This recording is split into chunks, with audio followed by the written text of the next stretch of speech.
নমস্কার, আপনারা দেখছেন আপডেট বাংলা। খবরের প্রথমে দেখে নেব সংবাদ শিরোনাম। মুখ্যমন্ত্রী নিজের প্রতি অনাস্থা প্রকাশ করেছেন কটাক্ষ শুভেন্দু অধিকারীর। মাদারিহাট বিজেপির হাত থেকে ছিনিয়ে নিল তৃণমূল, উত্তরবঙ্গে বড় ধাক্কা গেরুয়া শিবিরের।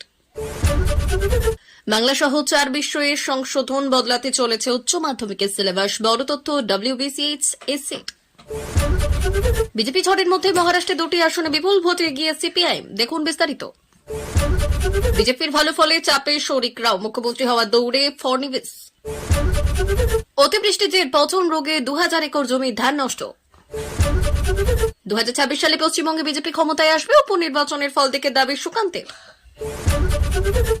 1,30,156 ভোটে জয়ী তৃণমূল প্রার্থী সঙ্গীতা রায়, সিতাই কেন্দ্রে শেষ আসছে বিস্তারিত খবরে। মুখ্যমন্ত্রী মমতা বন্দ্যোপাধ্যায় পদত্যাগ করা উচিত, আরও একবার সেই বক্তব্যই রাখলেন রাজ্যের বিরোধী দলনেতা শুভেন্দু অধিকারী। মুখ্যমন্ত্রী গতকাল যে কথা বলেছেন তা অত্যন্ত অ্যালার্মিং। নিজের প্রতি অনাস্থা প্রকাশ করেছেন মুখ্যমন্ত্রী, এমন বক্তব্য শোনা গেল শুভেন্দু অধিকারীর থেকে। 2026 সালে রাজ্যে বিধানসভা নির্বাচন, কিন্তু তার আগেই 2025 সালে রাজ্যে বিধানসভা ভোট হোক, এমনই পরামর্শ দিলেন শুভেন্দু অধিকারী। মুখ্যমন্ত্রী মমতা বন্দ্যোপাধ্যায় গতকাল পুলিশের একাংশ সিআইডির প্রতি উষ্মা প্রকাশ করেছেন। দুর্নীতির সঙ্গে পুলিশ এবং সিআইডির একটা অংশ জড়িয়ে মুখ্যমন্ত্রী নিজে এমনই মন্তব্য করলেন। মুখ্যমন্ত্রী সঠিক কথা বলছেন, পুলিশ এবং সিআইডি দুর্নীতির সঙ্গে জড়িয়ে, কিন্তু তাদের দুর্নীতি করতে বাধ্য করা হয়েছে, এমন বক্তব্য রাখলেন শুভেন্দু অধিকারী। পশ্চিমবঙ্গে টেন্ডার দুর্নীতি চলছে, ট্যাব থেকে সাইকেল, সিসিটিভি ইনস্টলেশন থেকে বিভিন্ন ক্ষেত্রে দুর্নীতির অভিযোগ উঠে এসেছে। এইসব সংস্থা ইলেকট্রোলার বন্ডে টাকা দিয়েছে, এমনই অভিযোগ করলেন শুভেন্দু অধিকারী। আর সেই সব কোম্পানিকে ব্ল্যাকলিস্ট করে হেফাজতে নেওয়ার দাবি জানানো হয়েছে। ইলেকট্রোলার বন্ডে নেওয়া টাকা মুখ্যমন্ত্রী ত্রাণ তহবিলে দেওয়া হোক, তা না হলে ভারত সেবাশ্রম সংঘ, রামকৃষ্ণ মিশন প্রভৃতি সংস্থাকে সেই টাকা দিয়ে দেওয়া হোক, সেই কথাও দাবি করেছেন শুভেন্দু অধিকারী। আজ উপনির্বাচনের ফলাফল ঘোষণা হয়েছে। নৈহাটিতে 30,000 ভোটে এগিয়ে টিএমসি, হারোয়াতে 52,597 ভোটে এগিয়ে টিএমসি, বাদারিহাটে 14,910 ভোটে এগিয়ে টিএমসি, সিতাইয়ে 74,000-এর বেশি ভোটে এগিয়ে টিএমসি, মেদিনীপুরে 13,700 ভোটে এগিয়ে টিএমসি, তালডাংরায় 8,836 ভোটে এগিয়ে টিএমসি। উত্তরবঙ্গের মাদারিহাট বিধানসভা আসনের উপনির্বাচনে ঐতিহাসিক জয় ছিনিয়ে আনল তৃণমূল কংগ্রেস। 10 রাউন্ড গণনা শেষে তৃণমূল প্রার্থী জয়প্রকাশ টপ্পো 28,168 ভোটের ব্যবধানে জয়লাভ করেছেন। বিজেপি প্রার্থী রাহুল লোহালকে হারিয়ে এই জয় তৃণমূলের জন্য উত্তরবঙ্গে বিরাট রাজনৈতিক সাফল্য। মাদারিহাট উপনির্বাচনে তৃণমূলের জয় বিজেপির জন্য বড় ধাক্কা। জয়প্রকাশ টপ্পো পেয়েছেন মোট 79,186 ভোট, যেখানে বিজেপি প্রার্থী রাহুল লোহার পেয়েছেন 51,018 ভোট। অন্যান্য দল ও নির্দল প্রার্থীদের প্রাপ্ত ভোট ছিল একেবারেই নগণ্য। বিজেপি ছাড়াও বামফ্রন্ট, কংগ্রেস এবং নির্দল প্রার্থীরা খুব কম ভোট পেয়েছেন। বিপ্লবী সমাজতান্ত্রিক পার্টি এবং কংগ্রেসের প্রাপ্ত ভোট তৃণমূলের শক্তি বৃদ্ধির আভাস দিয়েছে। মাদারিহাটের জয় তৃণমূল শুধুমাত্র তৃণমূলের একটি সাফল্যই নয়, এটি উত্তরবঙ্গের বিজেপির জন্য একটি বড় ধাক্কা। 2024-এর লোকসভা নির্বাচনের আগে এই জয় মমতার দলকে রাজনৈতিক দৌড়ে এগিয়ে রাখবে। হাতে মাত্র আর কয়েকটা দিন বাকি, তারপরে শুরু হতে চলেছে উচ্চ মাধ্যমিক পরীক্ষা। তাই শেষ মুহূর্তে বেশ প্রস্তুতি নিচ্ছে ছাত্রছাত্রীরা। আর আগামী বছরেই অর্থাৎ 2025 সালের মার্চেই শেষবারের মতো বার্ষিক ব্যবস্থায় উচ্চ মাধ্যমিক পরীক্ষা নেওয়া হবে। কারণ পরবর্তী শিক্ষাবর্ষ অর্থাৎ 2025 থেকে 2026 থেকে উচ্চ মাধ্যমিক পরীক্ষা হবে সেমিস্টার পদ্ধতিতে। তবে সেই নয়া পদ্ধতিতেও গোলমাল দেখা দিয়েছে, তাই এবার পরীক্ষা সিলেবাস পরিবর্তন নিয়ে আলোচনা করা হচ্ছে। জানা গিয়েছে ফের আরও একবার উচ্চ মাধ্যমিকের সিলেবাস বদলের পথে হাঁটতে চলেছে উচ্চ মাধ্যমিক শিক্ষা সংসদ। বাংলা, ইংরেজি, ইতিহাস, রাষ্ট্রবিজ্ঞানের মতো বেশ কয়েকটি বিষয়ের সিলেবাসে সামান্য সংশোধন আসতে চলেছে। শিক্ষকদের একাংশ উচ্চ মাধ্যমিকে কলা বিভাগের বিভিন্ন বিষয়ের সিলেবাস পরিবর্তনের দাবি তুলেছে, আর সেই প্রস্তাবও জমাও পড়ে সংসদে। প্রস্তাব বিবেচনা করে পাঠানো হয়েছিল সিলেবাস রিভিউ কমিটিতে। আশা করা যাচ্ছে যে এবার বাংলা, ইংরেজি, ইতিহাস এবং রাষ্ট্রবিজ্ঞানের সিলেবাসে বড় বদল আসতে চলেছে। উচ্চ মাধ্যমিক শিক্ষা সংসদের সভাপতি চিরঞ্জীব ভট্টাচার্য এদিন বলেছেন, বেশ কয়েকটি বিষয়ের সিলেবাস ছাত্রছাত্রীদের ক্ষেত্রে কঠিন হয়ে গিয়েছে, তাই তাদের ওপর থেকে অনেকটাই চাপ কমানোর জন্য সিলেবাস পরিমার্জন করা হবে। এখনো কিছু চূড়ান্ত সিদ্ধান্ত নেওয়া হয়নি, তবে সিলেবাস কমিটি আমাদের রিপোর্ট দিলে সেই বিষয়ে চূড়ান্ত সিদ্ধান্ত গ্রহণ করা হবে। এদিকে শিক্ষক মহলের একাংশের বক্তব্য, সিলেবাস বেশিরভাগই নাকি শহরমুখী এবং কলকাতা কেন্দ্রিক। ইংরেজি সিলেবাসের ক্ষেত্রে বহু বিষয় রয়েছে যা খুবই কঠিন এবং অপ্রাসঙ্গিক। কবিতাও যথেষ্ট কঠিন। বহু প্রথম প্রজন্মের পড়ুয়া রয়েছেন যারা এই সমস্ত বিষয় পড়তে আগ্রহী নন, উল্টে তারা ইংরেজি বিষয়ে আগ্রহ দেখাচ্ছেন। মহারাষ্ট্র বিধানসভা নির্বাচনে গুরুত্বপূর্ণ 2টি আসনে বামপন্থী দল সিপিআইএম এর প্রার্থীরা এগিয়ে রয়েছেন। কালওয়ান এবং দোহানু কেন্দ্রে সিপিআইএম এর এই সাফল্য রাজ্যে বামফ্রন্টের সম্ভাবনার উজ্জ্বল দিক নির্দেশ করছে। কালওয়ান আসনে সিপিআইএম এর প্রার্থী জিভা পান্ডু গাভেট 3,978 ভোটে এগিয়ে রয়েছে। দোহানু আসনে সিপিআইএম প্রার্থী বিনোদ বিধা নিকোল 3,764 ভোটের ব্যবধানে এগিয়ে রয়েছে। এই মুহূর্তে মহারাষ্ট্রের 288টি আসনের মধ্যে প্রধান রাজনৈতিক দলগুলির প্রাপ্ত আসনের চিত্র। আর সিপিআইএম এর দোহানু এবং কালওয়ান কেন্দ্রে নেতৃত্বের বিষয়টি বাম শক্তির জন্য নতুন নতুন দিশা হতে পারে। আর এই সাফল্য মহারাষ্ট্রের নির্বাচনে বামপন্থীদের প্রাসঙ্গিক ভূমিকা গ্রহণ করেছে। মহারাষ্ট্রের বিধানসভা নির্বাচনের ফলাফল বিজেপির মহাজোটই অনেকটা এগিয়ে গিয়েছে, কার্যত ধূলিসাৎ বিরোধীর। কিন্তু এমন জয়ের আনন্দের মধ্যেও কিন্তু চাপ অনুভব করেছে বিজেপির শরিকরা।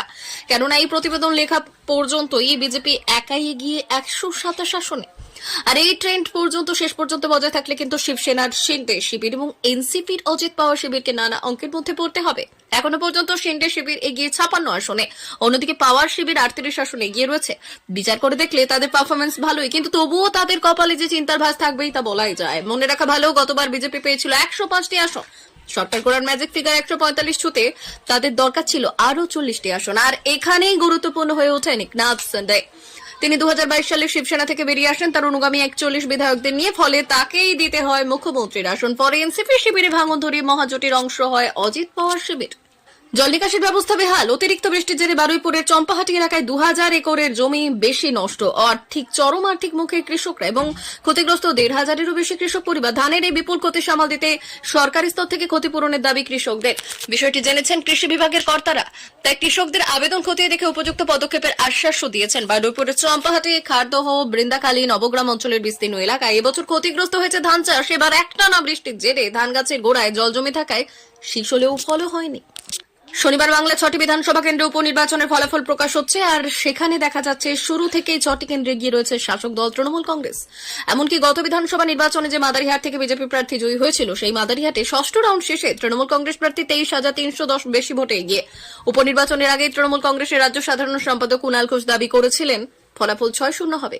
সেটা বিরোধীদের যেন মিলিয়ে নেয়। এখনো পর্যন্ত যা ট্রেন্ড দেখা যাচ্ছে তাতে সেই ভবিষ্যৎবাণী মিলতে চলেছে। এবং এই আবহে 2026 সালে বিধানসভা নির্বাচনে বাংলায় বিজেপি ক্ষমতায় আসবে বলে দাবি করে বসলেন বিজেপির কেন্দ্রীয় প্রতিমন্ত্রী সুকান্ত মজুমদার, যার জবাবে খোঁচা দিয়েছে তৃণমূল কংগ্রেসের রাজ্য সাধারণ সম্পাদক কুণাল ঘোষ।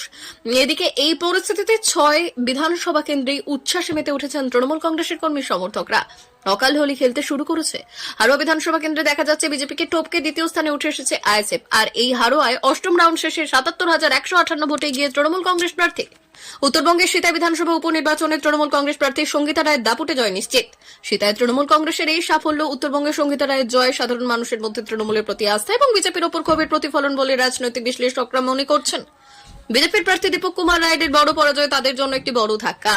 ভোটের ব্যবধান শুধু তাদের দুর্বল অবস্থাকেই তুলে ধরেনি, বরং উত্তরবঙ্গের তৃণমূলের দাপট কতটা এবং কতটা দাপট বৃদ্ধি পেয়েছে সেইটাই স্পষ্ট করেছেন। এই জয় তৃণমূলের জন্য শুধুমাত্র একটি রাজনৈতিক সাফল্য নয়, বরং সামনের দিনগুলোতে আরো বড় লড়াইয়ের জন্য দলের মনোবল বাড়বে। প্রিয় দর্শক, এখনকার মতো খবর এই পর্যন্তই। ধন্যবাদ।